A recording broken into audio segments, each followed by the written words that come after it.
Bună ziua tuturor și bine ați venit pe canalul de YouTube Maia și Caia. Bună ziua, Maia!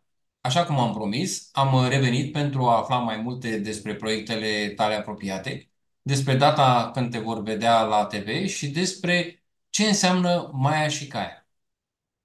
Bună, Viorel! Bună ziua tuturor! Am să răspund întrebărilor cu mare plăcere. Cu ce vrei să încep? În primul rând, te rog să încep prin a explica ce înseamnă numele Școala Maia și Caia, pentru ca auditorul să înțeleagă semnificația acestuia. Da, este într-adevăr o explicație. Am să fiu foarte explicită ca să se înțeleagă de ce Maia și Caia sau de ce Caia. Inițial, școala a primit numele de Școala Caia, cu semnificația inițialelor crearea armoniei interioare accelerate. Ulterior, mi s-a comunicat că armonia există în noi și nu poate fi creată. Așa că am schimbat cuvântul creare în cale. Și caia a însemnat calea armoniei interioare accelerată. Așa s-a întâmplat cu prima parte de la școala Caia. Acestea au fost date inițiale trimise prin acele vise lucide. Timpul a trecut și schimbările s-au manifestat în toate, inclusiv la numele școlii. Așa că a apărut școala sub denumirea Școala Maia și Caia, unde de data aceasta inițialele Caia înseamnă calea armoniei inimii antrenate. Ce înseamnă aceasta? Aceasta este conexiunea cu trezirea inimii iluminate. Astfel, altfel spus, este coborârea minții în inimă, care se face cu ajutorul respirației conștiente și nu numai. Caia, școala Caia, Maia și Caia, se dorește a aduce mintea în inimă pentru a crea armonia în viață. Mulțumesc pentru explicația adusă, este completă și chiar face sens. Altfel, în general, ce mai faci? Oamenii sunt doriți să cunoască cum îți petreci timpul și ce noutăți ai mai pregătit. Te Sunt ascultăm. încântată să știu că preocupările mele sunt interesante și că doriți să cunoașteți cum îmi petrec timpul și ce noutăți pregătesc. Da, într-adevăr, pentru mine ziua curge, timpul fuge. Lucrez cu dedicație la un proiect de suflet, acela de a scrie o serie de cărticele de buzunar, ca un mănânc de metode descoperite din dorința de a transforma imediat o situație dificilă în una facilă, despre cum să îți conduci viața în armonie, exact cum și școala are denumirea. Viața este un joc care se învață din mers cu pași conștienți zi de zi.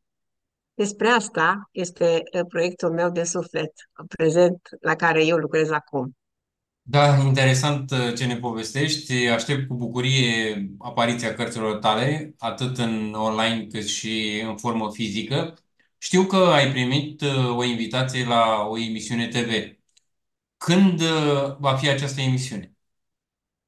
Această emisiune este foarte curând și sunt încântată să anunț că în data de 18 mai, sâmbătă viitoare, sunt invitată, da, la televiziunea Monitor TV din Piatra Neamț, emisiunea Viața în Armonie, realizator Gina Coșnete.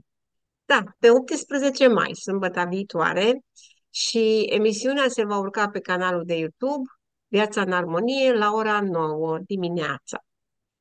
În cadrul emisiunii voi discuta despre obținerea unei vieți libere de obiceiuri nocive și credințe greșite care aduc dezarmonia. Da, obiceiurile noastre și credințele noastre aduc dezarmonie și ele se necesită a fi schimbate.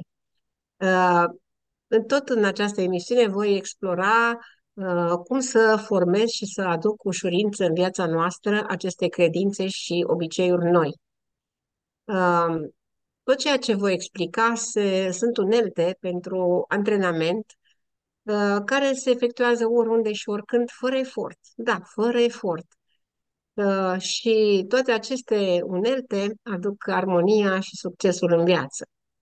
Este necesar doar perseverență și dorința de a avea rezultate imediate. Antrenamentul stă la baza rezultatelor.